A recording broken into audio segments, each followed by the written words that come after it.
여러분들을 환영하고 축복합니다. 우리 옆 사람에게 이렇게 인사하겠습니다. 환영합니다. 축복합니다. 네. 오늘 반주는 우리 또 제자였던 우리 삼일교회 지체가 와서 잠깐 해주었습니다. 우리 박수로 좀 격려해 주시기 바랍니다. 네. 네. 박수 치니까 흐뭇하네요. 분위기 훈훈해지고 역시 박수를 많이 받아야 되고 격려를 많이 해줘야 됩니다. 오늘 말씀 제목은 주의 말씀이 힘이 있어 세력을 얻으니라. 주의 말씀이 힘이 있어 세력을 얻으니라라는 제목입니다. 여러분, 세계적인 유명 크리스찬 그 소설가죠. 일본의 크리스찬 작가인 미우라 아야코라는 사람을 여러분 아실 수 있을 겁니다. 그분이 한 말이 있는데 이런 말을 했어요. 사람은 두 종류의 사람이 있다. 자신의 삶의 목적이 무엇인지 아는 사람과 그렇지 않은 사람이다.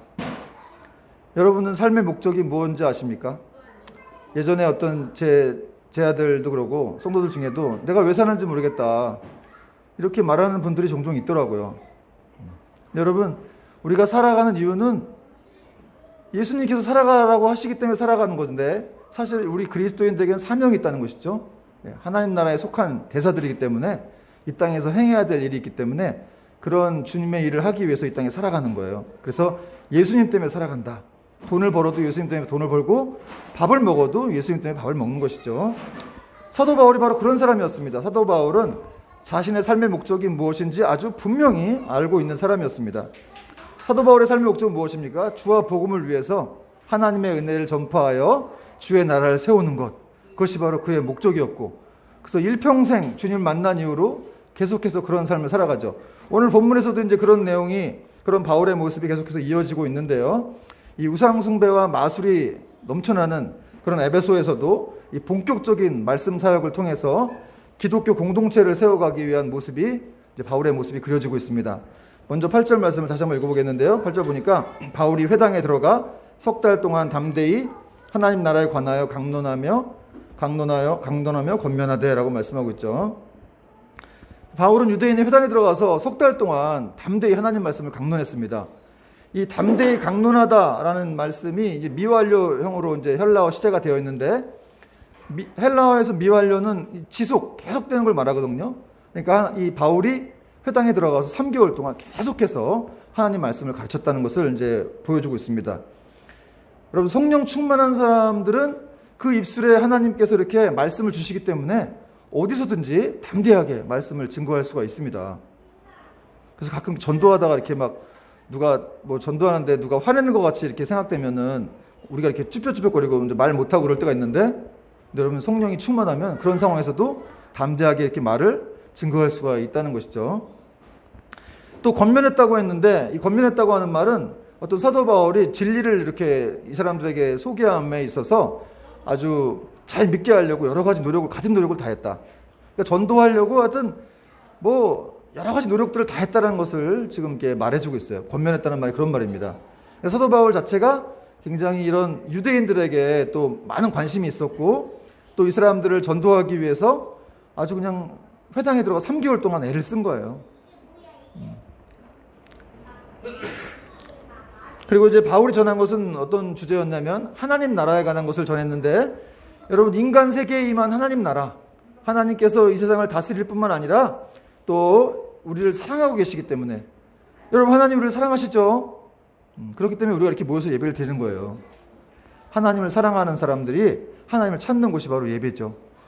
그래서 하나님은 이 세상을 다스리고 계시고 우리를 사랑하고 계시고, 또 그래서 우리 사람은 그 하나님께 복종하고 순종해야 진정한 행복을 누릴 수 있다라고 하는 그 하나님 나라에 관한 얘기들을 바울이 3개월 동안 한 거예요. 이것은 또 이제 메시아의 어떤 왕국을 이렇게 뭐 소망하는 그런 내용이기도 했습니다. 어쨌든 바울은 늘 하나님 나라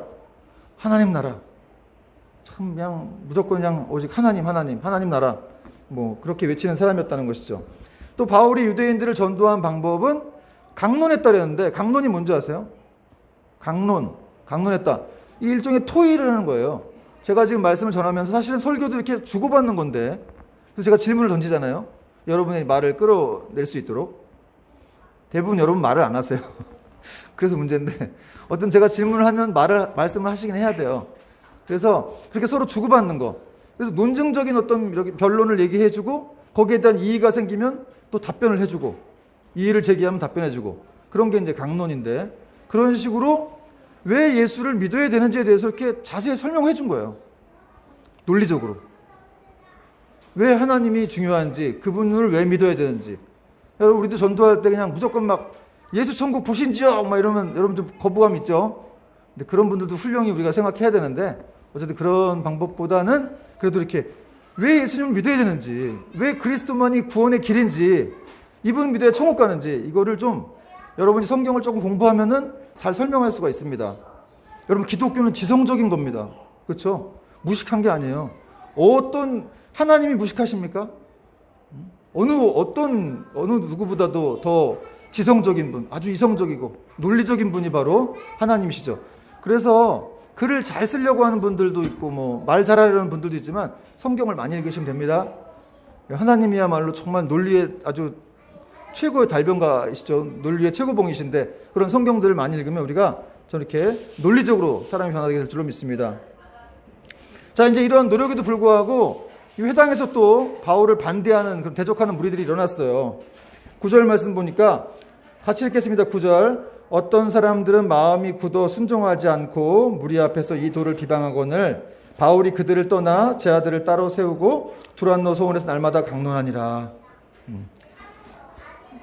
회당에서 반대를 하니까, 일부 사람들이 반대를 하니까 이제 두란노 소원으로 갔는데 여기 보니까 어떤 일부 유대인들이 또 이 그리스도의 어떤 이 설교에 대해서 반감을 가졌어요. 언제나 이런 분들이 있죠. 어디나. 근데 이게 마음이 굳어 이렇게 반감을 가졌는데, 이 마음이 굳었다라는 표현은 이게 무슨 말씀이냐면 하나님 말씀에 대해서 이 사람들이 마음 문을 닫아버린 거예요. 절대로 그 말씀이 내 안에 못 들어오도록 난 절대 은혜 안 받을 거야. 아주 그냥 결심하고 이렇게 앉아 있는 거죠. 그럼 하나님 말씀 못 들어와요.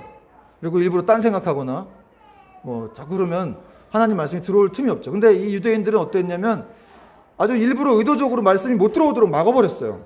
그 자신 안에서 뿌리내리지 못하도록.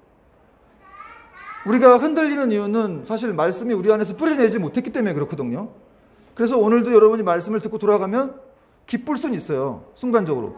근데 집에 가면 또 막 마음이 흔들리고 답답하고 우울할 수가 있죠. 그게 왜 그러냐면 말씀이 우리 안에 뿌리를 내리지 못했기 때문에 그렇다는 것이죠. 그래서 그런 사람들일수록, 흔들리는 사람들일수록, 믿음이 연약하다고 생각하는 사람들일수록 하나님 말씀을 많이 읽어야 돼요. 많이 읽고 설교를 많이 들어야 돼요. 제가 오늘 설교하지만 유튜브 또 올리니까 집에 또 들으세요. 할렐루야. 아유, 뭐 또 들어요. 뭐 한 번 들었지. 그럼 뭐 공부 한 번 해요. 영어 공부 한 번 해요. 수학 공부 한 번 해요. 우리 와이프가 좀 공부 좀 한 분이었는데 그분이 그러더라고요. 이 영어 수학 별거 없다. 무조건 외워라. 그런 얘기를 하는데 그게 답이죠, 사실은. 근데 그걸 이제 잘 못하고 힘들어하는 사람들은 그걸 집중 안 하는 거예요. 주로 이제 공부를 좀 공부에 거리가 있는 분들은 다 이제 국영수를 제외한 다른 과목을 이렇게 중심적으로 이렇게 좀 공부를 하시죠. 근데 여러분, 어려우면 그걸 파고 들어가야 되죠. 파고 들어가서 계속 반복해야 돼요.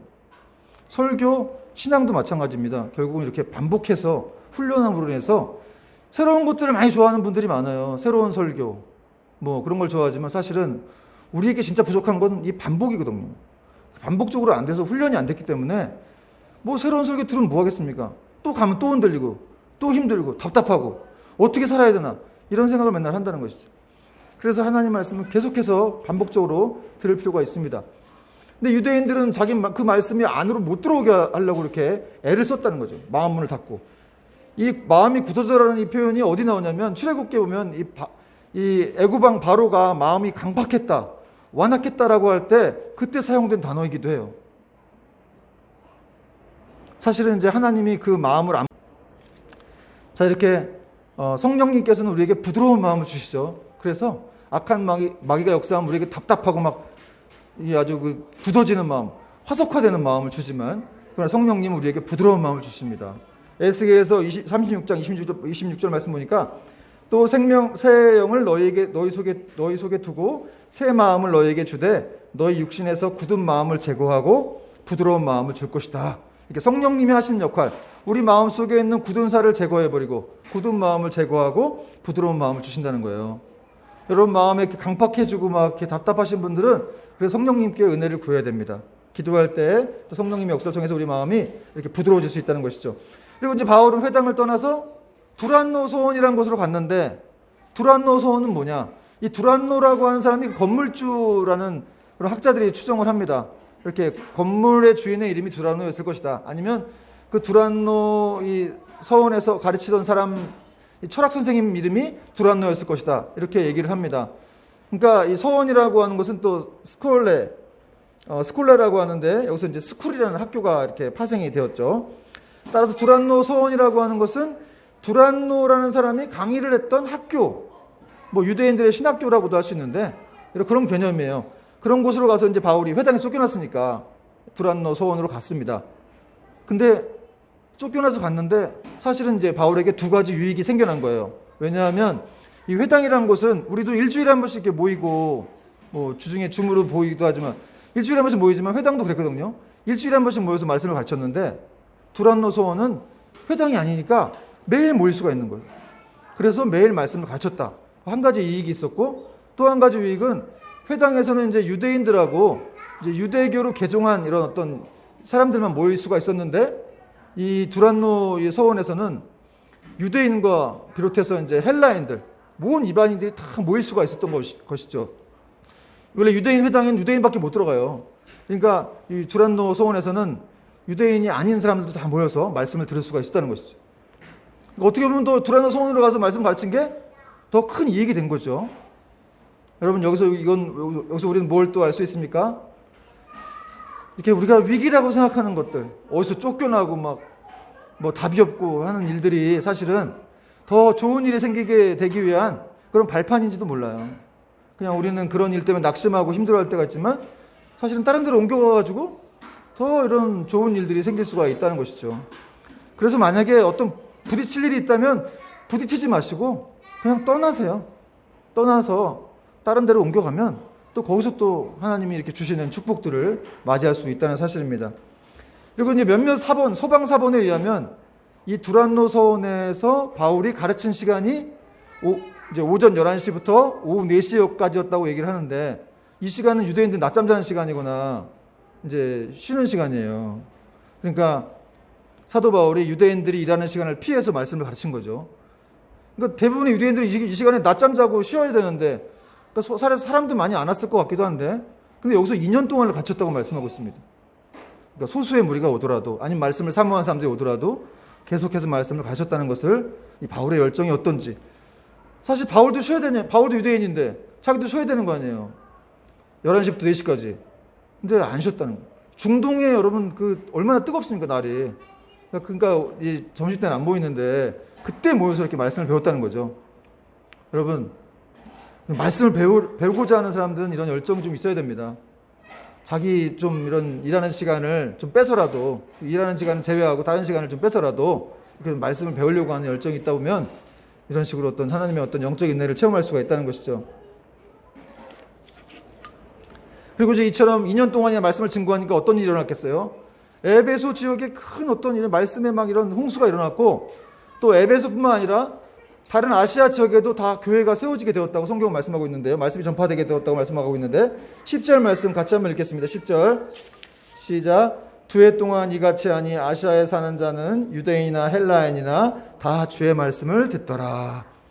2년 동안 계속해서 이렇게 두란노 서원에서 말씀을 가르치니까 에베소뿐만 아니라 또 이 온 아시아 지역에 다 말씀이 전파되어서 교회가 세워지게 되었다. 이렇게 말씀하고 있습니다. 여러분, 이 믿음은 그리스도의 말씀을 들음으로 생기는 것이죠. 그런데 매일같이 들으니까 2년 동안 얼마나 믿음이 충만해졌겠어요. 그 말씀이 막 퍼져가지고 온 아시아 지역에 다 퍼지게 되었다.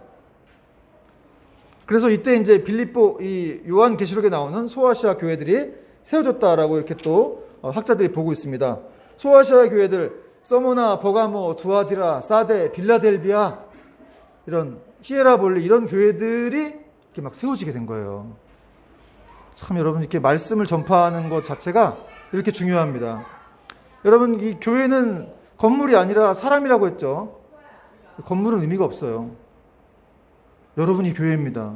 여러분에게 말씀을 계속 이렇게 심어줘야, 여러분이 또 제 말씀을 잘 들어야 여러분이 정말 건강하고 아름다운 하나님의 교회가 될 수 있습니다. 그리고 이제 이런 말씀의 흥왕함은 또 바울의 손으로 놀라운 능력을 행하는 것까지 연결이 되었는데요.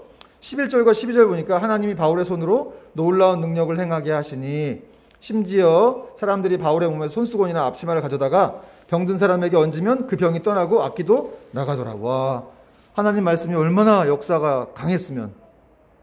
계속 말씀을 가르치니까 어떤 일이 일어났냐면 한 번도 본 적이 없는 이 놀라운 능력이라고 하는 건 이제 원어적인 뜻으로 아주 예외적인 능력이에요. 특별한 능력.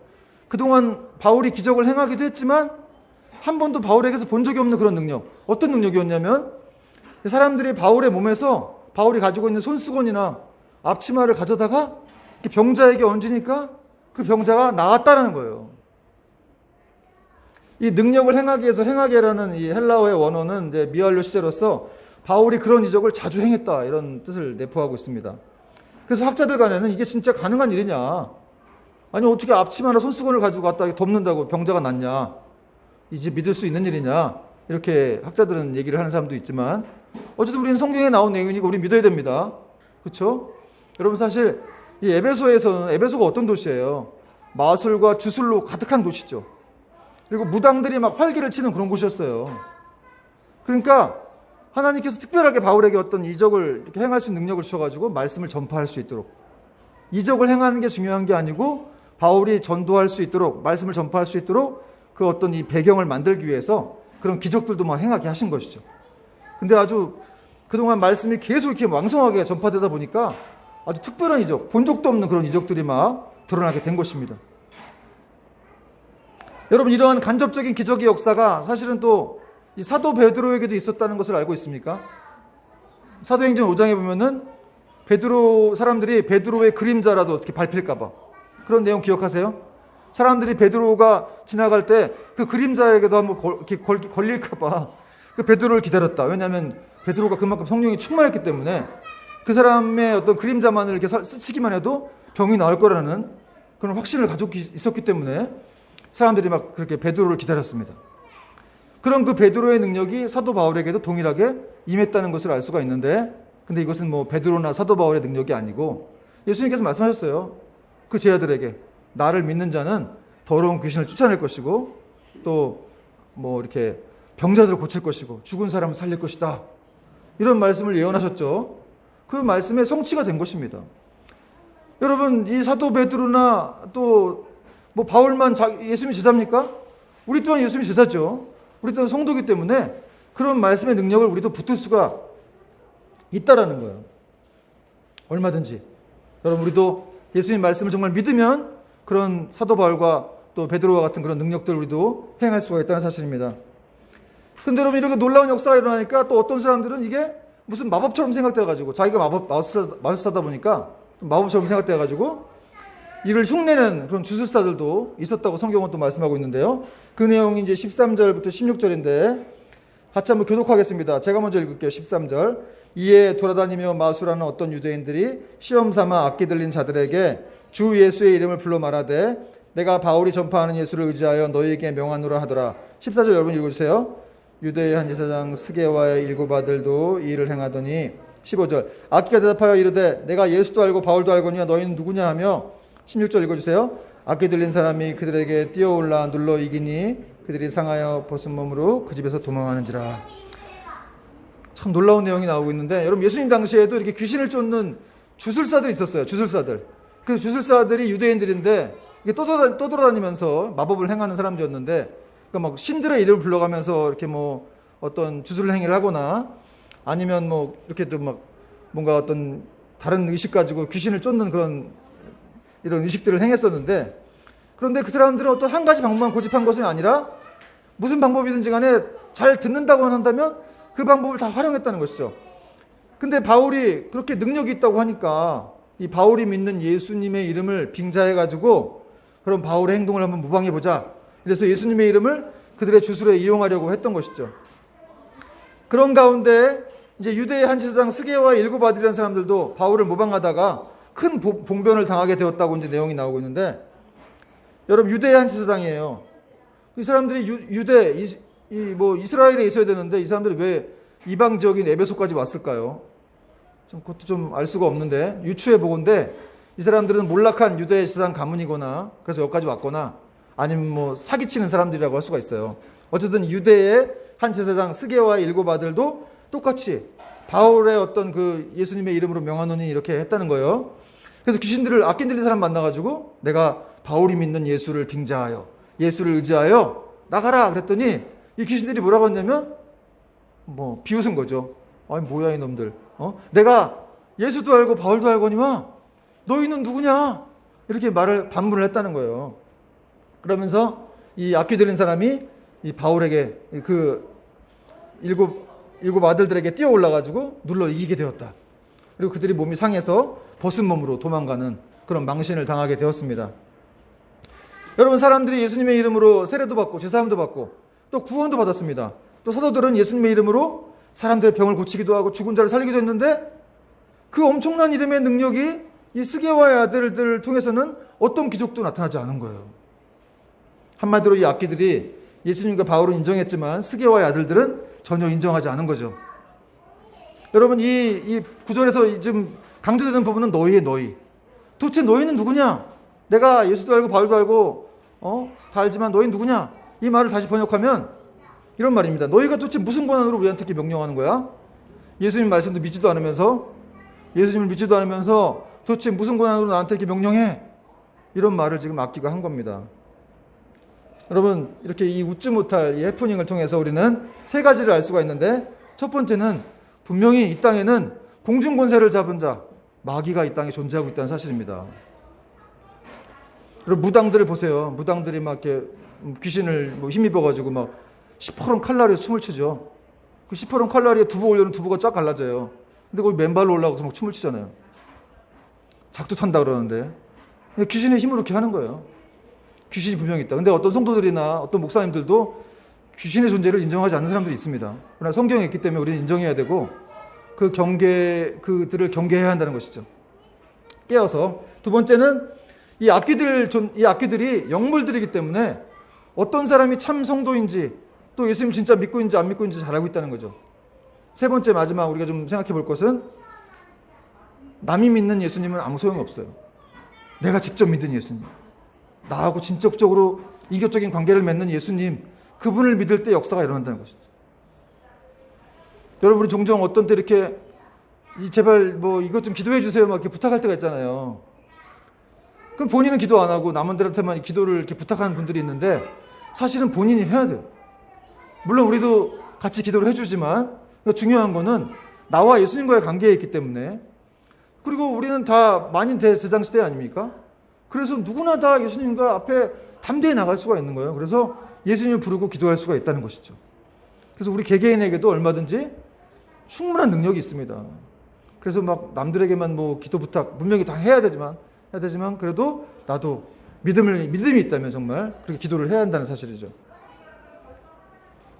저는 이 본문을 읽을 때마다 몇 번 읽었는데 참 놀랍기도 하면서 참 어떻게 이런 일이. 근데 사실 저도 이제 궁금하긴 해요. 그래서 악귀 들린 사람이 있으면 좀 물어보고 싶어요. 야, 너 나 알아? 너 내가 누군지 알지? 내가 다음 교회 목사인데 나 아니? 이렇게 좀 물어보고 싶어요. 만약에 혹시 그들이 이렇게 말할 수도 있죠. 내가 예수도 알고 바울도 알고 우균이도 알고 유나도 알고 일기도 알고 누구도 알지만 넌 누구야? 이러면 진짜 내가 얼마나 창피하겠어요. 그죠? 목사로서. 뭐 그런 일은 없을 것 같긴 하지만 어쨌든 진짜 이 귀신들은 여러분 영물들이기 때문에 우리가 어떤 상태에 있는지를 잘 알고 있죠. 또 귀신들이 이렇게 속이기도 해요. 네가 뭐 예수 믿는 사람이야? 네까지 이렇게 뭐 예수 믿어? 네가 무슨 기도를 해? 이렇게 속이기도 합니다. 그걸 속지 말아야 돼요. 막 정죄하죠. 네가 이렇게 죄 짓고 일주일 동안 개판으로 살고 물론 여러분 개판으로 살면 안 됩니다. 회개해야 되지만 그렇게 살았다 할지라도 또 하나님께 나와야 되는 거예요. 근데 마귀들은 그걸 계속 정죄하죠. 네가 하나님 자녀 맞아? 그렇게 살고서? 그렇게 화내고 싸우고서 또 교회 와서 기도하는 게 맞아? 그렇게 정죄할 수도 있지만, 그러니까 여러분 마귀가 어떻게 우리에게 접근할지 모르기 때문에 우리는 항상 늘 하나님의 은혜만 붙잡아야 돼요. 나의 공로를 의지하면 안 돼. 내 노력을 의지하면 안 돼. 오직 예수님의 피, 그분의 공로를, 그 피만 의지해서 우리는 나가는 거기 때문에 그냥 하나님의 은혜만 사모하면 됩니다. 그리고 성령님께서 우리에게 역사하시면 우리는 변화가 되는 것이죠. 충분히 가능합니다. 하나님이 전능하신 분이기 때문에 여러분 우리 하나 변화 못 시키겠어요?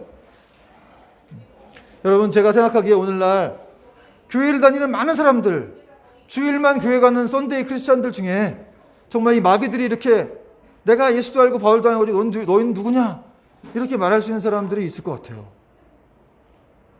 그런 게 있을 것 같은 느낌은 뭐죠? 어쨌든 참 우리가 이렇게 하나님을 믿고 있지만 정말로 더 마귀들이 무시하지 않는, 인정하는 그런 크리스찬들이 돼야 될 줄 믿습니다. 여러분 이 일을 듣고 이제 에베소가 난리가 났어요. 그래가지고 에베소에 있는 많은 사람들이 다 두려워하면서 예수님을 높이게 되었다 이렇게 말씀하고 있습니다. 17절 말씀 같이 한번 읽겠습니다. 17절 시작. 에베소에 사는 유대인들과 헬라인들이 다 이 일을 알고 두려워하며 주 예수의 이름을 높이고, 에베소의 유대인들과 헬라인들이 일곱 주술사 이야기를 듣자마자 웬일이야, 큰 충격을 받은 거죠. 그동안 자기들이 믿던 그런 신들이 최고인 줄 알았는데 아닌 거예요. 예수님이 최고이신 거죠. 여러분 아나니아와 삽비라가 이렇게 그 사건에 대해서 들은 사람들이 크게 두려워한 것 같이 에베소에 사는 모든 사람들에게도 큰 두려움이 임했습니다. 하나님이 그 두려움을 갖게 하신 거죠. 일종의 경건한 두려움이라고 할 수가 있어요. 하나님을 향한 경건한 두려움. 그래서 이로써 하나님은 영광을 받으시게 되었고 주 예수의 이름이 높임을 받게 되었다. 이렇게 성경은 말씀하고 있다는 것이죠. 이제는 그 어떤 이름보다 예수님의 이름이 더 높아지게 되었습니다. 그리고 이 일은 에베소의 불신자들뿐만 아니라 믿는 사람들까지도 다 변화시키는 그런 일을 갖게 했다는 것이죠. 18절과 19절 보니까 믿은 사람들이 많이 와서 자복하여 행한 일을 알리며, 보세요. 18절 믿는 사람들이 많이 와서 자복했다는 거예요. 행할 일을 알리며, 또 마술을 행하던 많은 사람이 그 책을 모아가지고 와서 사람들 앞에서 마술책을 막 불태운 거예요. 그런데 그 책 값을 다 계산하니까 은 5만이나 되었더라. 유례가 없는 일이 막 벌어진 거죠. 에베소에서 이런 일이 없었는데. 근데 중요한 건 믿는 사람들까지 회개했다는 거죠. 예수를 그동안 믿어왔는데 그동안 몰래 이렇게 은밀하게 죄를 행하고 또 점을 치기도 하고 또 마술과 주술을 행해오기도 했던 그런 사람들이 다 나와서 이제 하나님께 이렇게 회개한 거예요. 아, 이러면 안 되겠구나. 주님만을 높이고 살아야 되겠구나. 그런 일을 행했다는 거죠. 그리고 마술을 행하던 사람들도 다 책을 다 끄주고, 마술에 관련된 책들이 많았던 것 같아요. 마술과 주술의 도시니까 마술에 관한 책들을 다 끌고 모았는데 다 불태웠는데 이게 은 5만이 됐다는 거죠. 은 5만. 당시 은화는 하루 품삯에 해당하는 한 드라크마와 같았는데, 그러니까 은화 5만 입이라고 하는 것은 5만 일 동안의 품삯이라는 거예요. 5만 일 동안의 품삯. 그러니까 엄청난 액수죠. 그런 액수에 이 책들이 다 불태워진 거예요. 여러분 하나님의 부흥이 이렇게 놀랍습니다.